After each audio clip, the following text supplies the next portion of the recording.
ಶ್ರೀ ಗುರುಭ್ಯೋ ನಮಃ ಹರಿ ಓಂ. ಕೃಷ್ಣಂ ವಂದೇ ಮಂಥಪಾಶಧರಂ ದಿವ್ಯಾರ್ಭಕಾಕೃತಿಂ ಶಿಖಾಬಂಧತ್ರಯೋಪೇತಂ ಭೈಷ್ಮೀಮಧ್ವಕರಾರ್ಚಿತಂ ಅರ್ಥಿಕಲ್ಪಿತಕಲ್ಪೋಯಂ ಪ್ರತ್ಯರ್ಥಿಗಜಕೇಸರಿ ವ್ಯಾಸತೀರ್ಥಗುರುರ್ಭೂಯಾದಸ್ಮದಿಷ್ಟಾರ್ಥಸಿದ್ಧಯೇ.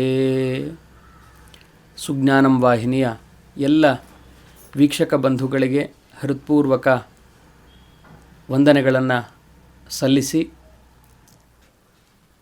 ಶ್ರೀಮದ್ ಆಚಾರ್ಯರ ದಿವ್ಯ ಪರಂಪರೆಯಲ್ಲಿ ಬರುವ ಮಹಾಜ್ಞಾನಿಗಳು ಅಂತಂದರೆ ಅದು ಶ್ರೀ ಶ್ರೀ ವ್ಯಾಸರಾಜ ಗುರುಸಾರ್ವಭೌಮರು. ಅವರನ್ನು ಪ್ರತಿಯೊಬ್ಬರೂ ಕೂಡ ಬಿಡದೆ ಸ್ಮರಣೆ ಮಾಡ್ತಾರೆ. ಚಿಂತಾಮಣಿಸ್ತು ವ್ಯಾಸಾರ್ಯ ಅಂತ ಅವ್ರ ಬಗ್ಗೆ ಕೊಂಡಾಡ್ತಾರೆ. ಚಿಂತೆ ಅಂದರೆ ನಾವೇನು ಮನಸ್ಸಲ್ಲಿ ಆಲೋಚಿಸ್ತೇವೆ, ಯಾವುದನ್ನು ಚಿಂತನೆ ಮಾಡ್ತೀವಲ್ಲ, ಅದನ್ನು ಕೊಡ್ತಕ್ಕಂತಹ ಕಲ್ಪವೃಕ್ಷ ಇದ್ದ ಹಾಗೆ ನಮ್ಮ ವ್ಯಾಸರಾಯರಿದ್ದಾರೆ ಅಂತ ಅವರ ಮೇಲೆ ಮಾಡಿದ ಒಂದು ಅಪೂರ್ವವಾದ ಸ್ತುತಿಯಲ್ಲಿ ಮಾತು ಕಂಡು ಬರುತ್ತೆ. ಅಂಥ ಮಹಾನುಭಾವರ ಆರಾಧನೆಯ ಪರ್ವಕಾಲ. ಒಂದಿಷ್ಟು ಅವರ ಕುರಿತು ತಿಳ್ಕೊಳ್ಳೋಣ. ಅವರು ಪ್ರಹ್ಲಾದರಾಜರ ಎರಡನೇ ಅವತಾರ. ಪ್ರಹ್ಲಾದರಾಜರು ಬಾಲ್ಹೀಕರಾಜರ ಅವತಾರ ಆದಮೇಲೆ ಬರ್ತಕ್ಕಂಥದ್ದೇ ಕಲಿಯುಗದಲ್ಲಿ ವ್ಯಾಸರಾಯರ ಅವತಾರ. ರಾಘವೇಂದ್ರ ಸ್ವಾಮಿಗಳ ಅವತಾರ ಮೂರನೇ ಅವತಾರ. ಅದಕ್ಕಿಂತ ಹಿಂದಿನ ಅವತಾರವನ್ನು ಪ್ರಹ್ಲಾದರಾಜರು ಅವತಾರ ಮಾಡಿದಾಗ ಇದ್ದ ನಾಮಧೇಯವೇ ವ್ಯಾಸರಾಜರು ಅಂಥೇಳಿ. ನಾಗಾಧಿಪ ಶ್ಯಾಂಶಭೃತ್, ಶೇಷದೇವರ ವಿಶೇಷವಾದ ಸನ್ನಿಧಾನದಿಂದ ದೇವತೆಗಳೆಲ್ಲ ಭೂಲೋಕದಲ್ಲಿ ಅವತಾರ ಮಾಡೋ ಕಾಲಕ್ಕೆ ಶಂಕುಕರ್ಣ ಅನ್ನುವ ಕರ್ಮಜ ದೇವತೆ ಭೂಮಿಯಲ್ಲಿ ವ್ಯಾಸರಾಯರಾಗಿ ಅವತಾರ ಮಾಡ್ತಾರೆ. ಬನ್ನೂರು ಅಂತ ವ್ಯಾಸರಾಯರ ಅವತಾರದ ಸ್ಥಳ. ಜನ್ಮಾಂಜನೇಯ ಅಂತಿದ್ದಾನೆ ವ್ಯಾಸರಾಯರ ಹುಟ್ಟಿದ ಸ್ಥಳದಲ್ಲಿ. ವಿಶೇಷ ಏನು ಅಂದರೆ ಇವರ ತಂದೆ ತಾಯಿಗಳಿಗೆ ಪೂರ್ವ ಇವರ ಅವತಾರ ಮಾಡೋದಕ್ಕಿಂತ ಹಿಂದೆ ಮಕ್ಕಳೇ ಆಗಿರಲ್ಲ, ಬಹಳ ವರ್ಷ ಆದರೂ ಕೂಡ. ಆವಾಗ ಏನು ಮಾಡಬೇಕು ಅಂತ ತೋಚದೇ ಇದ್ದಾಗ ಕೊನೆಗೆ ರಾಮಾಚಾರ್ಯರು ಮತ್ತು ಅವರ ಧರ್ಮಪತ್ನಿ ರಾಮಾಚಾರ್ಯರು ಇದ್ದಕ್ಕಿದ್ದ ಹಾಗೆ ಮೃತರಾಗಿಬಿಡ್ತಾರೆ ವಯಸ್ಸಿನ ಕಾರಣದಿಂದ ಅವರು ಪ್ರಾಣತ್ಯಾಗ ಮಾಡಿದ ಮೇಲೆ ಆವಾಗ ಅವರ ಪತ್ನಿ ತಾನು ಚಿತೆಯೇರಿ ಪ್ರಾಣ ಬಿಡೋಣ ಅಂತ ಸಿದ್ಧಳಾಗ್ತಾ ಇದ್ಲು. ಆ ಸಂದರ್ಭದಲ್ಲಿ ಊರವರೆಲ್ಲ ಬಂದು ಹೇಳಿದ್ರಂತೆ, ಹೋಗಬಾರ್ದಮ್ಮ, ಹಾಗೆ ದೊಡ್ಡವರು ಯಾರಿದ್ದಾರೆ ಅವ್ರ ಹತ್ರ ಹೋಗಿ ಒಂದು ಮಾತು ಕೇಳಿ ಏನೇ ಮಾಡೋದಿದ್ರೆ ಮುಂದುವರಿಬೇಕು. ಸರಿ ಅಂತ ಆ ಊರಿಗೆ ಒಬ್ಬ ಸ್ವಾಮಿಗಳು ಬಂದಾಗ ಅವ್ರಿಗೆ ನಮಸ್ಕಾರ ಮಾಡಿ ಕೇಳ್ಕೊಳ್ತಾಳೆ. ನಮಸ್ಕಾರ ಮಾಡ್ತಾಳೆ. ಮಾಡಿದ ಕೂಡಲೇ ಅವ್ರು ಹೇಳೋದು, ದೀರ್ಘ ಸುಮಂಗಲಿ ಭವ ಸುಪುತ್ರವತಿ ಭವ ಅಂತ ಆಶೀರ್ವಾದ ಮಾಡಿಬಿಡ್ತಾರೆ. ಆಕೆಗೆ ಆಶ್ಚರ್ಯ, ಏನಿದು, ಗಂಡ ಪ್ರಾಣತ್ಯಾಗ ಮಾಡಿದ್ದಾನೆ, ಅವನ ಜೊತೆಗೆ ಸಹಗಮನ ಮಾಡಲಿಕ್ಕೆ ಅಂತ ಅಪ್ಪಣೆ ಕೇಳಿಕ್ಕೆ ಬಂದರೆ ದೀರ್ಘ ಸುಮಂಗಲಿ ಭವ ಅಂತ ಇದ್ದಾರಲ್ಲ ಸ್ವಾಮಿಗಳು ಅಂತ ಜೋರಾಗಿ ಅಳ್ಳಿಕ್ಕೆ ಪ್ರಾರಂಭ ಮಾಡ್ತಾರೆ. ಆವಾಗ ಶ್ರೀಗಳು ಕೇಳ್ತಾರೆ, ಯಾಕಮ್ಮ ಅಳ್ತಾ ಇದ್ದೆ ನೀನು, ಏನು ವಿಷಯ? ಇಲ್ಲ ಸ್ವಾಮಿಗಳೇ, ಹೀಗೀಗೆ ನಮ್ಮ ಯಜಮಾನ್ರಿಗೆ ಪ್ರಾಣತ್ಯಾಗ ಆಗಿದೆ, ನಾನು ಸತಿ ಹೋಗಬೇಕು ಅಂತ ಅಂದ್ಕೊಂಡೆ. ಅಯ್ಯೋ ಇಲ್ವಲ್ಲ, ಎಲ್ಲಾಗಿದೆ? ಇಲ್ಲ, ನಮ್ಮ ಯಜಮಾನ್ರು ಹಿಂಗೆ ಪ್ರಾಣ ಹೊರಟು ಹೋಗಿದೆ, ಅದಕ್ಕೋಸ್ಕರ ನಾನು ಬಂದೆ. ಸರಿ ಅಂತ ಹೇಳಿ ಅವರ ಯಜಮಾನ ಮಲಗಿದ್ದ ಜಾಗದಲ್ಲಿ ಹೋಗಿ ಶ್ರೀಪಾದರು ದೇವರ ತೀರ್ಥವನ್ನು ತಗೊಂಡು ಅಭಿಮಂತ್ರಣೆ ಮಾಡಿ ಹಾಕಿಬಿಡ್ತಾರೆ. ಹಾಕಿದಾಗ ನಿದ್ದೆಯಿಂದ ಎಚ್ಚೆತ್ತ ವ್ಯಕ್ತಿ ಹೆಂಗೆ ಎದ್ದು ಕೂಡ್ತಾನಲ್ಲ ಹಾಗೆ ಎದ್ದು ಕೂತ್ರಂತೆ. ಸುತ್ತ ಇರೋ ಜನ ನೋಡಿ ಯಾಕೆ ಬಂದಿದ್ದಾರೆ ಇವರು, ಏನು ಕಥೆ ಅಂತ ಅಂದ್ಕೊಂಡು ತಾನೇ ಆಶ್ಚರ್ಯದಿಂದ ನೋಡ್ಲಿಕ್ಕೆ ಪ್ರಾರಂಭ ಮಾಡ್ತಾನೆ ರಾಮಾಚಾರ್ಯ. ಆವಾಗ ಸ್ವಾಮಿಗಳ ಅನುಗ್ರಹದಿಂದ ಬದುಕಿದ ಜೀವ. ಆವಾಗ ಶ್ರೀಗಳು ಹೇಳ್ತಾರೆ, ನಿಮ್ಗೆ ಒಳ್ಳೆ ಮಕ್ಕಳಾಗತ್ತೆ ಮುಂದೆ, ಆದರೆ ಮೊದಲನೇ ಹುಟ್ಟಿದ ಮಗನನ್ನು ನೀವು ಮಠಕ್ಕೆ ತಂದುಕೊಡ್ಬೇಕು. ಸರಿ ಅಂತ ಏನು ಮಾಡ್ತಾರೆ ಇವರು, ಆಯಿತು ಶ್ರೀಗಳು ಹೇಳಿದ್ದಾರಲ್ಲ ಅಂತ ಅಂದ್ಕೊಂಡು ಒಪ್ಕೊಳ್ತಾರೆ. ಮಗು ಆದರೆ ಬಹಳ ಆನಂದ ಅಂಥೇಳಿ. ಆ ಸಂದರ್ಭದಲ್ಲಿ ಅವರ ಪತ್ನಿ ಗರ್ಭಿಣಿ ಆಗ್ತಾಳೆ. ಪ್ರಸವದ ದಿನ ಹತ್ತಿರ ಬಂದಾಗ ಮಗು ಇನ್ನೇನು ಹಡಿಯೋ ಸಮಯದಲ್ಲಿ ತಾಯಿಯ ಗರ್ಭದಿಂದ ಶಿಶು ಹೊರಗಡೆ ಬಂದಿದೆ. ಹೊರಗಡೆ ಬಂದಾಗ ಶ್ರೀಗಳು ಆ ಮಗುವನ್ನು ತಾವು ಶ್ರೀಮಠಕ್ಕೆ ತರಿಸಿಕೊಂಡು ವಿಶೇಷವಾಗಿ ಅದರ ಜೋಪಾನವನ್ನು ತಾವು ಮಾಡ್ತಾರೆ. ಅಂದರೆ ಮಗುವನ್ನು ತಂದೆ ತಾಯಿಯಿಂದ ದೂರ ಮಾಡಲ್ಲ, ತಂದೆ ತಾಯಿಗಳನ್ನು ಕರೆಸಿಕೊಂಡು ಜೊತೆಗಿಟ್ಟುಕೊಂಡು ವಿಶೇಷವಾದ ಪರಮಾತ್ಮನಿಗೆ ಅಭಿಷೇಕ ಮಾಡಿದ ಹಾಲನ್ನು, ಬೇರೆ ಬೇರೆ ಏನು ಆಹಾರ ಪದಾರ್ಥ ಇರ್ತವೆ ಅದನ್ನೆಲ್ಲ ಮಗುಗೆ ತಿನ್ನಿಸೋರಂತೆ. ಚಿಕ್ಕ ವಯಸ್ಸಲ್ಲಿ ಯತಿರಾಜ ಅಂತ ಹೆಸರಿಟ್ಟಿದ್ರು. ಯಾರು ಆ ಶ್ರೀಗಳು ಅಂದರೆ ಬ್ರಹ್ಮಣ್ಯ ತೀರ್ಥ ಶ್ರೀಪಾದರು ಅಂತ ಅವರ ನಾಮಧೇಯ. ಅಬ್ಬೂರಿನ ತಪೋಭೂಮಿಯಲ್ಲಿ ಅವರ ವೃಂದಾವನದ ಸನ್ನಿಧಾನ ಇದೆ. ಸೂರ್ಯಾಂಶ ಸಂಭೂತರವರು. ಅಂತಹ ಬ್ರಹ್ಮಣ್ಯ ತೀರ್ಥರ ಪ್ರೀತಿಯ ಶಿಷ್ಯರೇ ಶ್ರೀ ವ್ಯಾಸರಾಜ ಗುರು ಸಾರ್ವಭೌಮರು. ಅವರನ್ನು ತಮ್ಮ ಶಿಷ್ಯನನ್ನಾಗಿ ಸ್ವೀಕಾರ ಮಾಡಿ ಉಪನಯನ ಎಲ್ಲ ಆದಮೇಲೆ ಶ್ರೀ ವ್ಯಾಸತೀರ್ಥ ಅಂತ ಅವರಿಗೆ ಅಭಿಧಾನವನ್ನು ಕೊಡ್ತಾರೆ. ಕೊಟ್ಟಾಗ ಆಗಿನ ಕಾಲಕ್ಕೆ ಅಧ್ಯಯನಕ್ಕೆ ಅಂತ ಅವರು ಮುಳುಬಾಗಿಲಿಗೆ ಹೋಗಿರ್ತಾರೆ. ಮುಳುಬಾಗಿಲು ಕ್ಷೇತ್ರದಲ್ಲಿ ಶ್ರೀಪಾದರಾಯರ ಸನ್ನಿಧಾನದಲ್ಲಿ ಅಧ್ಯಯನ ಮಾಡ್ತಾರೆ. ಹೇಗೆ ಓದ್ತಾ ಇದ್ರಪ್ಪ ಅವರು ಅಂತಂದರೆ, ಅವ್ರ ಬಗ್ಗೆ ಒಂದು ಮಾತಿದೆ. ಶ್ರೀಪಾದರಾಜರನ್ನು ಭೇಟಿಯಾಗಲಿಕ್ಕೆ ಆ ಕಾಲದ ಒಬ್ಬ ದೊಡ್ಡ ವಿದ್ವಾಂಸ ಬಂದಿದ್ದ, ಪಕ್ಷಧರ ಮಿಶ್ರ ಅಂತ, ಬಂಗಾಳದ ಪ್ರಾಂತ್ಯದಿಂದ ಬಂದ ವಿದ್ವಾಂಸ. ಆ ಪಕ್ಷಧರ ಮಿಶ್ರ ಶ್ರೀಪಾದರಾಜರ ಭೇಟಿಗೆ ಅಂತ ಬಂದಾಗ ಅಲ್ಲಿ ವ್ಯಾಸರಾಜರು ಓದ್ತಾ ಇದ್ದರು. ಆವಾಗ ಓದೋ ಕಾಲಕ್ಕೆ ಈ ಪಕ್ಷಧರ ಮಿಶ್ರನ ಜೊತೆಗೆ ಭೇಟಿಯಾಗುತ್ತೆ. ಏನಕ್ಕೆ ಬಂದಿದ್ದಾನೆ, ಯಾಕೆ ಬಂದಿದ್ದೀರಿ, ಯಾರು ನೀವು? ಇಲ್ಲ, ಶ್ರೀಪಾದರಾಯರ ಭೇಟಿಗೆ ಅಂತ ಬಂದಿದ್ದೆ.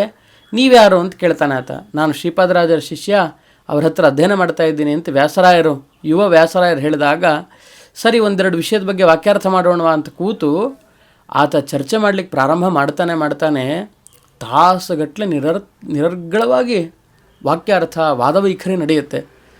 ಆವಾಗ ನಾನಾ ಶಾಸ್ತ್ರದಲ್ಲಿದ್ದ ಇವರ ಜ್ಞಾನವನ್ನು, ಆ ಶಾಸ್ತ್ರ ಪಾಂಡಿತ್ಯದ ಪ್ರಭುತ್ವವನ್ನು ಕಂಡು ದಂಗಾಗಿ ಸಾಷ್ಟಾಂಗವೆರಗಿಬಿಡ್ತಾನೆ ಆ ವ್ಯಕ್ತಿ. ಸಾಷ್ಟಾಂಗೆರೆಗೆ ಹೇಳ್ತಾನೆ, ಯದಧೀತಂ ತದಧೀತಂ ಯದನಧೀತಂ ತದಪ್ಯಧೀತಂ ಪಕ್ಷಧರ ವಿನಾ ನಾವೇಕ್ಷಿ ನವೀನ ವ್ಯಾಸೇನ ಅಂತ.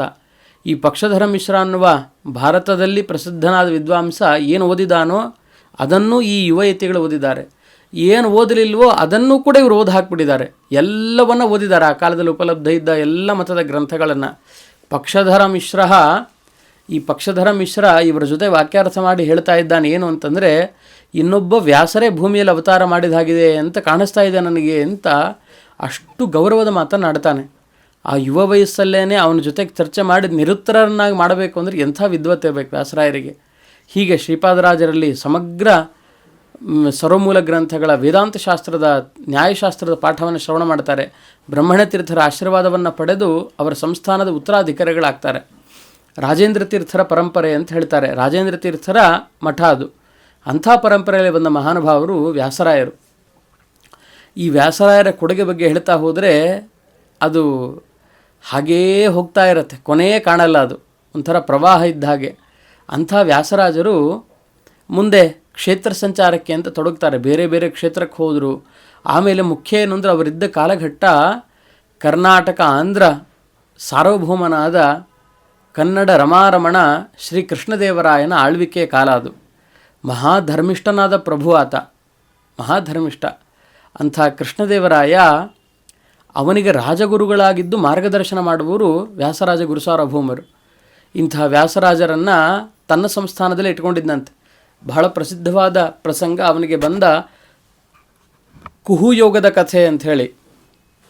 ಆ ಕುಹುಯೋಗದ ಪ್ರಸಂಗವನ್ನು ವ್ಯಾಸರಾಯರೇ ತಮ್ಮ ಶಾಟೆಯನ್ನು ಹಾಕೋದ್ರ ಮೂಲಕ ಆ ಮಹಾರಾಜನಿಗೆ ಬರ್ತಾ ಇದ್ದ ಅಪಮೃತ್ಯುವನ್ನು ತಾವು ಪರಿಹಾರ ಮಾಡಿಸ್ತಾರೆ ಅಂತ ಆ ಚರಿತ್ರೆಯಲ್ಲಿ ಬರ್ತದೆ. ಹೀಗೆ ಕೃಷ್ಣದೇವರಾಯನಿಗೆ ಕಾಲಕಾಲದಲ್ಲಿ ಮಾರ್ಗದರ್ಶನ ಮಾಡಿದವರು. ಬರೀ ಅಷ್ಟೇ ಅಲ್ಲ, ಒಬ್ಬ ಪಾಶ್ಚಾತ್ಯ ದೇಶದ ಕವಿ ಕೃಷ್ಣದೇವರಾಯನ ಕಾಲಕ್ಕೆ ಬಂದ ಪ್ರವಾಸಿಗ. ಆ ಪ್ರವಾಸಿಗೆ ಹೇಳೋ ಮಾತೇನೆಂದರೆ, ಯುದ್ಧದ ಕಾಲದಲ್ಲಿ ಕೃಷ್ಣದೇವರಾಯ ಬಹಳ ಅದ್ಭುತವಾಗಿ ಯುದ್ಧ ಮಾಡ್ತಾ ಇದ್ದ. ಅವನು ಯುದ್ಧ ಮಾಡೋ ಕಾಲಕ್ಕೆ ಅವನಿಗೊಬ್ಬರು ಮಾರ್ಗದರ್ಶನ ಮಾಡಲಿಕ್ಕೆ ಒಬ್ಬ ವ್ಯಕ್ತಿ ಇರ್ತಾ ಇದ್ದರು. ಅವರು ಒಂಥರ ಕೆಂಪು ಬಣ್ಣದ ಕಾವಿ ಮಿಶ್ರಿತ ಬಣ್ಣದ ವಸ್ತ್ರವನ್ನು ಉಡುತ್ತಾ ಇದ್ದರು. ಮಹಾ ಇಂದ್ರಿಯ ನಿಗ್ರಹವಿದ್ದ, ಜೀವನದಲ್ಲಿ ಯಾವ ಸ್ತ್ರೀಯನ್ನು ಕಣ್ಣೆತ್ತಿ ನೋಡದೆ ಪರಿಶುದ್ಧನಾದ ಒಬ್ಬ ವ್ಯಕ್ತಿ ಇದ್ದ. ಸೇಂಟ್ ಅಂತ ಇಂಗ್ಲೀಷಲ್ಲಿ ಆ ಒಬ್ಬ ಸಂತ, ಅವನನ್ನು ನಾನು ಕಂಡೆ ಅಂತ. ಅಂದರೆ ಆ ಕಾಲದಲ್ಲಿ ಕೃಷ್ಣದೇವರಾಯ ಯುದ್ಧ ಮಾಡಬೇಕಾದ್ರೆ ರಾಜನೀತಿಯನ್ನು, ಯುದ್ಧ ವಿದ್ಯೆಯನ್ನು ಹೇಳ್ತಾ ಶ್ರೀಪಾದರಾಜರ ಶಿಷ್ಯರಾದ ವ್ಯಾಸರಾಯರು ಯುದ್ಧರಂಗದಲ್ಲೂ ತಾವು ಹೋಗಿದ್ರು ಅನ್ಲಿಕ್ಕೆ ಒಂದು ಉಲ್ಲೇಖ ಸಿಗತ್ತೆ. ಎಂಥ ಅದ್ಭುತ ನೋಡ್ರಿ. ರಾಜನಿಗೆ ರಾಜಕಾರಣದಲ್ಲೂ ಮಾರ್ಗದರ್ಶನ ಮಾಡಬೇಕು, ಯುದ್ಧರಂಗದಲ್ಲೂ ಕೂಡ ಮಾರ್ಗದರ್ಶನ ಮಾಡ್ತಾ ಇದ್ರು ಅಂತಂದರೆ ಎಷ್ಟರ ಮಟ್ಟಿಗಿನ ಜ್ಞಾನ ವ್ಯಾಸರಾಯರಿಗೆ ಇದ್ದಿರಬಹುದು. ಅಂಥ ಮಹಾನುಭಾವರು ವ್ಯಾಸರಾಯರು. ಕೃಷ್ಣದೇವರಾಯನ ಭಕ್ತಿಗೆ ಮೆಚ್ಚಿ ತಾವು ಅವನ ಪಟ್ಟಣದಲ್ಲೇ, ವಿಜಯನಗರದಲ್ಲೇ ವಾಸ ಮಾಡ್ತಾ ಇರ್ತಾರೆ ಆ ಕಾಲಕ್ಕೆ. ಅವರ ಆರಾಧ್ಯ ದೇವ ಯಾರು ಅಂದರೆ ಮೂಲ ಗೋಪಾಲಕೃಷ್ಣ ಅಂತ ಶ್ರೀಪಾದರಾಜರ ಆರಾಧ್ಯ ದೈವ. ಗೋಪಾಲಕೃಷ್ಣನ ಮೇಲೆ ಅನೇಕ ಕೃತಿಗಳು. ದಾಸ ಸಾಹಿತ್ಯಕ್ಕೆ ಹೇಗೆ ಶ್ರೀಮದ್ ಆಚಾರ್ಯರು ನರಹತೀರ್ಥರು ಮೂಲಪುರುಷರು, ಅದೇ ಪರಂಪರೆಯಲ್ಲಿ ಶ್ರೀಪಾದರಾಜರ ಬಂದ ನಂತರ ಮಹಾವಿಭೂತಿ ಪುರುಷರು ಆಗಿ ಹೋದವರಂದರೆ ಅದು ವ್ಯಾಸರಾಯರು. ಸಿರಿಕೃಷ್ಣ ಅಂತ ಇವರ ಅಂಕಿತ. ಈ ಅಂಕಿತದಲ್ಲಿ ಅನೇಕ ಹಾಡುಗಳನ್ನು ಮಾಡವರಂತೆ. ಒಮ್ಮೆ ಏನಾಯಿತು, ಲಕ್ಷ್ಮೀದೇವಿ ಹತ್ತಿರ ಪ್ರಾರ್ಥನೆ ಮಾಡ್ತಾರೆ, ಅಮ್ಮ ಪರಮಾತ್ಮನನ್ನು ನೀನು ದರ್ಶನ ಮಾಡಿಸು ಅಂತ, ಪರಮಾತ್ಮನನ್ನು ನೀನು ತೋರಿಸು ಅಂತ ಕೇಳ್ತಾರೆ. ಕೇಳಿದಾಗ ಲಕ್ಷ್ಮೀದೇವಿ ಕೇಳ್ತಾಳೆ, ದೇವರನ್ನು ತೋರಿಸು ಅಂತ ಹೇಳ್ತಾ ಇದ್ದಿ, ನನಗೇನು ಕೊಡ್ತಿ ಅಂತ ಕೇಳಿದ್ಲಂತೆ. ಗುರುದಕ್ಷಿಣೆಯಾಗಿ ನನಗೇನು ಕೊಡ್ತಿ ದೇವರನ್ನು ದರ್ಶನ ಮಾಡಿಸಿದರೆ?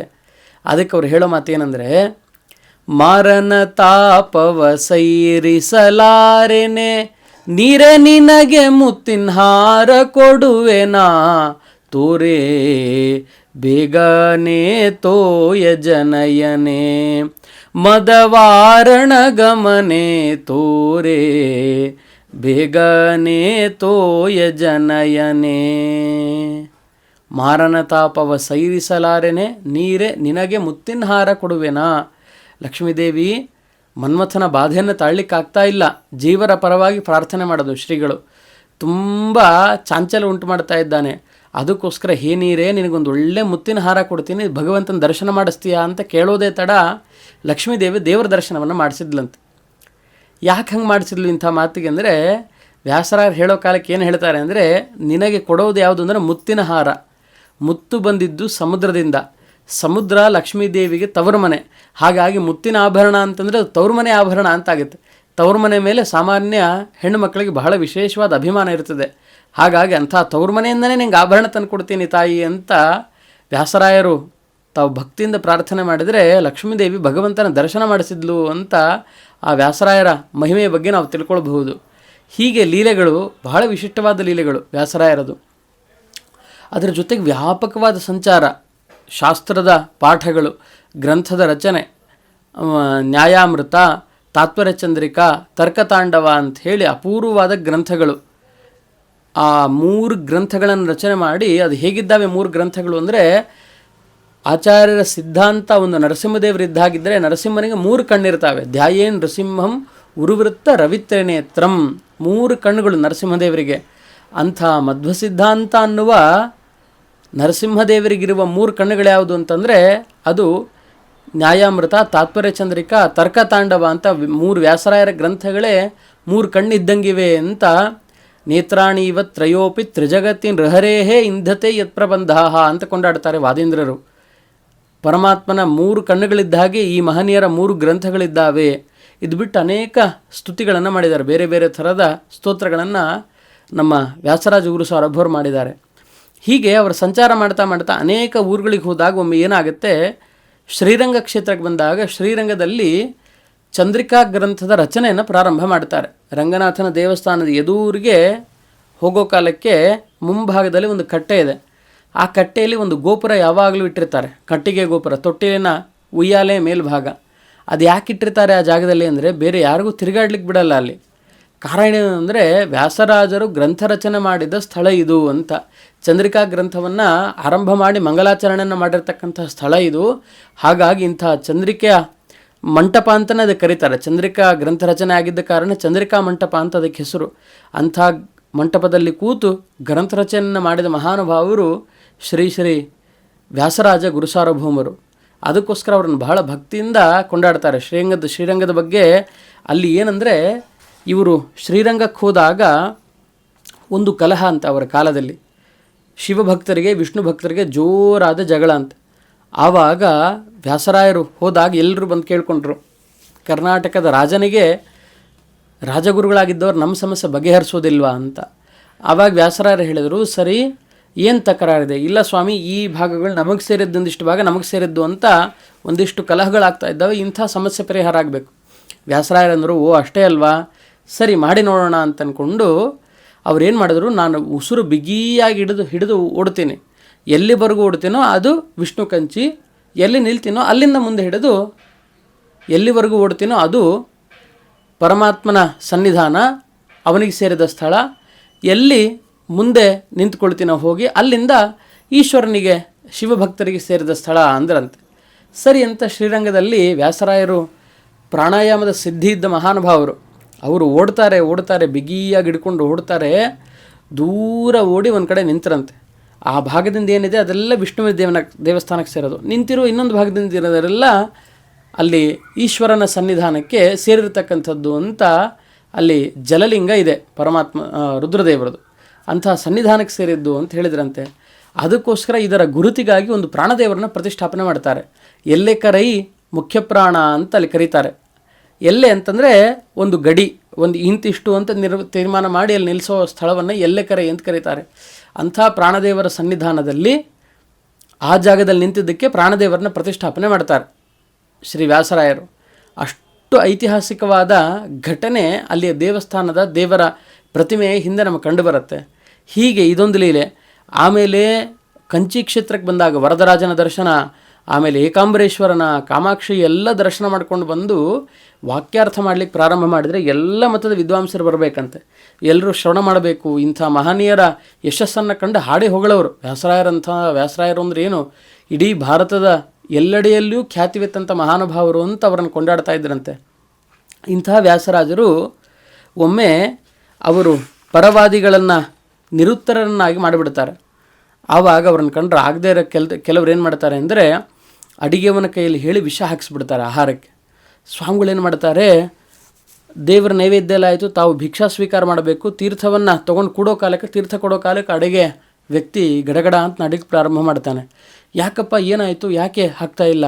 ಇಲ್ಲ ಸ್ವಾಮಿ, ನನಗೆ ಯಾರೋ ಹೇಳಿದ್ದಕ್ಕೆ ವಿಷ ಹಾಕಿಬಿಟ್ಟಿದ್ದೇನೆ ಆಹಾರದಲ್ಲಿ, ಅದಕ್ಕೋಸ್ಕರ ಅಂಥ ಆಹಾರವನ್ನು ನಾನು ನಿಮಗೆ ಬಡಿಸೋದಿಲ್ಲ ಅಂತ ಹೇಳಿದ್ನಂತೆ. ಅದಕ್ಕೆ ಸ್ವಾಮಿಗಳು ಹೇಳ್ತಾರೆ, ಪರಮಾತ್ಮನಿಗೆ ಏನು ನೈವೇದ್ಯ ಮಾಡಿದೆಯೋ ಅದನ್ನೇ ಬಡಿಸ್ಬೇಕು, ನಾನು ಏನು ಸ್ವೀಕಾರ ಮಾಡಿದರೂ ಕೂಡ ಅದನ್ನೇ ಸ್ವೀಕಾರ ಮಾಡ್ತೀನಿ ಅಂತ ಅಂದ್ಬಿಟ್ರಂತೆ. ಸರಿ, ಇಷ್ಟು ಹೇಳಿದ ಕೂಡಲೇ ಅವರಾಗೆ ಕೇಳ್ತಾ ಇದ್ದಾರೆ ಅಂತ ಅಂದ್ಕೊಂಡು ಕೈ ನಡುಗ್ತಾ ಆ ವ್ಯಾಸರಾಯರಿಗೆ ತಾನು ಮಾಡಿದ ಆಹಾರ ಪದಾರ್ಥವನ್ನೆಲ್ಲ ಬಡಿಸ್ತಾನೆ. ಬಡಿಸಿ ಆದಮೇಲೆ ಇವ್ರು ಏನು ಮಾಡ್ತಾರೆ ಅಂದರೆ ನರಸಿಂಹದೇವರನ್ನು ಸ್ಮರಣೆ ಮಾಡಿಕೊಂಡು ಅದನ್ನೆಲ್ಲ ಸ್ವೀಕಾರ ಮಾಡಿಬಿಡ್ತಾರೆ. ಸ್ವೀಕಾರ ಮಾಡಿ ಆಮೇಲೆ ವಿಶ್ರಾಂತಿಯನ್ನೇ ತಗೊಳ್ಳಲ್ಲ.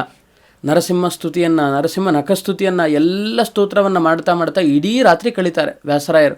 ಇಡೀ ರಾತ್ರಿ ಕಳೆತಾದ್ಮೇಲೆ ಆ ಎಲ್ಲ ಏನು ದೇಹಕ್ಕೆ ಹೋಗಿತ್ತಲ್ಲ ಆ ವಿಷದ ಭಾಗ ಎಲ್ಲ ಅಲ್ಲಿಂದ ಇಳಿದು ಹೋಗಿಬಿಡ್ತದೆ.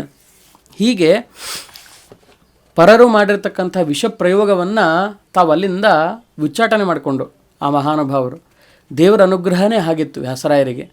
ಅದಾದಮೇಲೆ ವ್ಯಾಸರಾಯರು ಒಮ್ಮೆ ಏನಾಗ್ತಾ ಇತ್ತು, ತುಂಗಭದ್ರಾ ನದಿ ತೀರದಲ್ಲಿ ಜಪಕ್ಕೆ ಕೂಡೋರಂತೆ. ಯಾವಾಗಲೂ ಸಂಧ್ಯಾವಂದನಕ್ಕೆ ಪರಮಾತ್ಮನ ಪೂಜೆಗೆ ಅಂತ ಕೂಡ್ತಕ್ಕಂಥವ್ರು.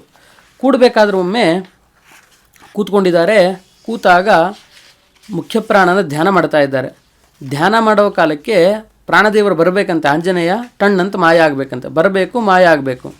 ಈ ಥರ ಬರೋದು ಮಾಯ ಆಗ್ತಾ ಇರೋದು ಯಾಕೆ ಹಿಂಗಾಗ್ತಾ ಇದೆ ಅಂತ ನೋಡಿದರೆ 12 ಬಾರಿ ಮರುಕಳಿಸತ್ತಿದ್ದು. 12 ಬಾರಿ ಆಗಿದ್ದೇ ಆಗೋದು, ದೇವರ ಧ್ಯಾನಕ್ಕೆ ಕೂತಾಗ ಮುಖ್ಯ ಪ್ರಾಣ ಬಂದಂಗೆ ಆಗೋದು, ಮಾಯ ಆಗೋದು.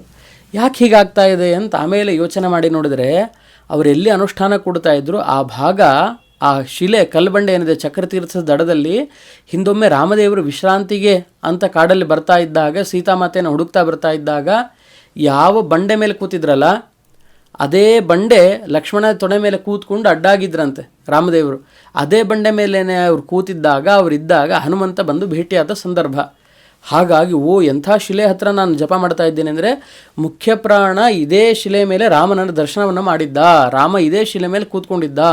ಹೀಗೆ ಭಗವಂತನಿಗೆ ಸ್ಪರ್ಶವಾದ ಶಿಲೆ ಅಂತ ಅಂದ್ಕೊಂಡು ವ್ಯಾಸರಾಯರು ಕೂಡಲೇ ಕೋಟಿ ಸಂಖ್ಯೆಯ ಮಂತ್ರ ಜಪವನ್ನು ಮಾಡಿ ಷಟ್ಕೋಣದಿಂದ ಮಂಡಲವನ್ನು ಬರೆದು ಸುತ್ತ 12 ಕಪಿಗಳ ಆಕಾರದ ಶಿಲ್ಪಗಳನ್ನು ಕೆತ್ತಿಸಿ ಆಮೇಲೆ ಆ ಮುಖ್ಯ ಪ್ರಾಣನ ಸನ್ನಿಧಾನವನ್ನು ಆವಾಹನೆ ಮಾಡ್ತಾರೆ. ಅದರಲ್ಲಿ ಸನ್ನಿಧಾನವನ್ನು ಆವಾಹಿಸಿ 3 ಕೋಟಿ ಬೀಜಾಕ್ಷರ ಮಂತ್ರ ಅಂತ ಹೇಳ್ತಾರೆ. ಅಂತಹ ಬೀಜಾಕ್ಷರ ಮಂತ್ರವನ್ನು ಹೇಳಿ ಮುಖ್ಯ ಪ್ರಾಣನ ಸನ್ನಿಧಾನವನ್ನು ಅಲ್ಲಿ ಸ್ಥಾಪನೆ ಮಾಡ್ತಾರೆ. ಅದೇ ಸನ್ನಿಧಾನವನ್ನೇ ನಾವು ಇವತ್ತು ಯಂತ್ರೋದ್ಧಾರಕ ಹನುಮಂತ ಸ್ತೋತ್ರ ಅಥವಾ ಯಂತ್ರೋದ್ಧಾರಕ ಹನುಮಂತನ ಸನ್ನಿಧಾನ ಅಂತ ಆ ಹನುಮಂತನ ಮೇಲೆ ಮಾಡಿದ ಸ್ತೋತ್ರಗಳನ್ನು ಹೇಳೋ ಕಾಲಕ್ಕೆ ಹೇಳ್ತಾ ಇರ್ತೀವಿ. ಅದಕ್ಕೆ 21,500 ಅಪ್ರತಿಮ ಹಂಸಮಂತರ ತಪ್ಪದೆ ದಿನ ಒಪ್ಪದಿಂದಲೀ ಜಪಿಸಿ ತಪ್ಪಿಸೋ ಭವದ ಸಮೀಪವ ಜೀವರಿಗೆ ಅಪ್ಪನಂದದಿ ಪುಣ್ಯ ಬಪ್ಪಂತೆ ಕರುಣಿಸೋ ಕಪ್ಪು ವರ್ಣನ ಕೂಡೊಪ್ಪಿಸಿ ಪಾಲಿಸೋ ನಂಬಿದೆ ನಿನ್ನ ಪಾದ ಗುರು ಮುಖ್ಯ ಪ್ರಾಣ ನಂಬಿದೆ ನಿನ್ನ ಪಾದ ತಪ್ಪದೆ ದಿನ ದಿನ ಒಪ್ಪದಿಂದಲೇ ಭಜಿಸಿ, ಒಂದು ದಿನವೂ ಕೂಡ ಬಿಡದಂತೆಯೇ ನಿರಂತರ ಶ್ವಾಸ ಜಪವನ್ನು ಮಾಡ್ತಾ ಇರ್ತಾರಲ್ಲ ಮಹಾನುಭಾವರು, ಅಂತಹ ಮುಖ್ಯಪ್ರಾಣ ನಿನ್ನ ಪಾದವನ್ನೇ ನಂಬಿದ್ದೇನೆ ಅಂತ ಕೊಂಡಾಡ್ತಾರೆ ಗುರು ವಿಜಯ ವಿಠಲರು. ಅದಕ್ಕೆ ಇವರು ಹೇಳಿದರು, ನೀನೇ ವರ ಗುರು ಮುಖ್ಯ ಪ್ರಾಣ, ನಂಬಿದೆನೋ ನಿಖಿಳ ಗುಣಪೂರ್ಣ, ಜಾಣ ಕೋಮಲ ಭಾರತೀಶ, ನಿಖಿಳ ಪ್ರಾಣಿಗಳ ಹೃದಯದಲ್ಲಿ ವಾಸ ಸುರೇಶ, ನೀನೇ ವರ ಗುರು ಮುಖ್ಯ ಪ್ರಾಣ, ನಂಬಿದೆನೋ ನಿಖಿಳ ಗುಣಪೂರ್ಣ. ನೀನೇ ವರಗುರು, ನೀನೇ ಶ್ರೇಷ್ಠನಾದ ಗುರು ಮುಖ್ಯ ಪ್ರಾಣ, ನಿನ್ನೆನೇ ನಂಬಿದ್ದೆ ನಾನು ಅಂತ ಅನನ್ಯವಾಗಿ ಪ್ರಾರ್ಥನೆ ಮಾಡ್ತಾರವರು. ನಂಬಿದನೋ ನಿಖಿಲ ಪೂರ್ಣ ಗುಣಪೂರ್ಣ, ಜಾಣ ಕೋಮಲ ಭಾರತೀಶ, ಬಲು ಪ್ರಾಣಿಗಳ ಹೃದಯದಲ್ಲಿ ವಾಸ ಸುರೇಶ ಅಂತ ಆ ವ್ಯಾಸರಾಯರು ಮುಖ್ಯ ಪ್ರಾಣನನ್ನು ಕೊಂಡಾಡ್ತಾರೆ. ಹೀಗೆ ಇಂಥದ್ದೊಂದು ವಿಶಿಷ್ಟವಾದ ಅನುಭವ, ನೂರಾರು ಅನುಭವಗಳಿದ್ದಾವೆ. ವ್ಯಾಸರಾಯರ ಚರಿತ್ರೆ ಹೇಳ್ತಾ ಹೋಗ್ತೀನಿ ಅಂತಂದರೆ ಅನೇಕ ಗ್ರಂಥಗಳ ರಚನೆ, ವ್ಯಾಖ್ಯಾನದ ಶೈಲಿಯಲ್ಲಿ ವ್ಯಾಖ್ಯಾನ ಮಾಡತಕ್ಕಂಥದ್ದು, ಹೀಗೆ ಬೇರೆ ಬೇರೆ ಥರದ ಕ್ರಮದಲ್ಲಿ ವ್ಯಾಖ್ಯಾನ ಮಾಡಿದ ಮಹಾನುಭಾವರವರು. ಅಂಥ ವ್ಯಾಸರಾಜರು ಅವರ ಮತ್ತೊಂದು ಅಪೂರ್ವತೆ ಏನು ಅಂತಂದರೆ, ಕನಕದಾಸರು, ಪುರಂದರದಾಸರು, ನಾನಾ ವಿಧವಾದ ಮಹನೀಯರಿಗೆ ಪಾಠ ಮಾಡಿದವರು, ಉಪದೇಶ ಕೊಟ್ಟವರು, ವಿಜೇಂದ್ರರು, ವಾದಿರಾಜರು, 24 ಜನ ಬರೀ ಸನ್ಯಾಸಿಯತಿಗಳೇ ಇದ್ರಂತೆ. ಕೇಶವ ತೀರ್ಥರು, ನಾರಾಯಣ ತೀರ್ಥರು, ಮಾಧವ ತೀರ್ಥರು ಅಂತ ಕೊನೆಗೆ ಕೇಶವನಿಂದ ಪ್ರಾರಂಭ ಮಾಡಿ ಕೃಷ್ಣನವರೆಗೂ ಕೂಡ ಏನು 24 ನಾಮಗಳಿದ್ದಾವೆ, 24 ಹೆಸರಿನ ಸನ್ಯಾಸಿ ಶಿಷ್ಯರು ಅವರಿಗಿದ್ದರು ಅಂತ ಒಬ್ಬ ಕವಿ ಹೇಳ್ತಾನೆ, ಸೋಮನಾಥ ಕವಿ ಅಂತ. ಆತ ವ್ಯಾಸರಾಯರ ಕಾಲದಲ್ಲಿದ್ದು ಆ ಗ್ರಂಥವನ್ನು ರಚನೆ ಮಾಡಿದ ಮಹಾನುಭಾವ. ವ್ಯಾಸಯೋಗಿ ಚರಿತಂ ಅಂತ ಒಂದು ಅಪೂರ್ವವಾದ ಸಂಸ್ಕೃತ ಕೃತಿ. ಆವಾಗ ತಾನು ಕಂಡಿದ್ದನ್ನೆಲ್ಲ ಸ್ತೋತ್ರ ಮಾಡ್ತಾನೆ, ಹೇಗಿದ್ದಾರೆ ವ್ಯಾಸರಾಯರು ಅಂತ ಹೇಳಿ. ಅವರ ಒಂದು ಶ್ಲೋಕ ಎಷ್ಟು ಚೆನ್ನಾಗಿದೆ ಅಂದರೆ, ಶಮಯನ್ ಭವಸಂತಾಪಂ ರಮಯನ್ ಸಾಧುಚಾತಕಾನ್, ಕೃಷ್ಣಮೇಘ ಕೃಪಾ ವೃಷ್ಟಿ ದೃಷ್ಟ್ಯಾ ಪುಷ್ಣಾತು ಮಾಮಪಿ. ಅಂದರೆ ಭವದ ಸಂತಾಪವನ್ನು ಹೇಗೆ ಚಂದ್ರ ಬಂದು ಪರಿಹಾರ ಮಾಡ್ತಾನೋ, ಅಥವಾ ಮೋಡ, ಆ ಮೋಡ ಬಂದು ತನ್ನ ಮಳೆ ಹನಿಗಳಿಂದ ಭೂಮಿಯ ಎಲ್ಲ ಧಗೆಯನ್ನು ಪರಿಹಾರ ಮಾಡುತ್ತೆ, ಹಾಗೆ ಕೃಷ್ಣ ಅನ್ನೋದು ಒಂದು ಮೋಡ ಇದೆ ಅಂತ. ಅದೇನು ಮಾಡುತ್ತೆ ಅಂತಂದರೆ ಭವಸಂತಾಪಂ ಶಮಯನ್, ಭೂಮಿಯ ಈ ಧಗೆಯನ್ನು ಸಂತಾಪವನ್ನು ಪರಿಹಾರ ಮಾಡಿ, ರಮಯನ್ ಸಾಧುಚಾತಕಾನ್, ಮೇಘ ಬಂತು ಮೋಡ ಬಂತು ಅಂತಂದರೆ ಪಕ್ಷಿಗಳಿಗೆಲ್ಲ ಆನಂದ ಆಗೋದಂತೆ. ಅಂಥ ಚಾತಕ ಪಕ್ಷಿಗಳು ಅಂತ ಕರೀತಾರೆ. ಆ ಚಾತಕ ಪಕ್ಷಿಗಳು ಯಾವುದು ಅಂತಂದರೆ ಸಾಧು ಸಜ್ಜನರೇ ಚಾತಕ ಪಕ್ಷಿಗಳು. ಇಂಥ ಚಂದ್ರ ಉದಿಸಿದಾಗ ಅವರೇ ಪಕ್ಷಿಗಳಿದ್ದ ಹಾಗೆ.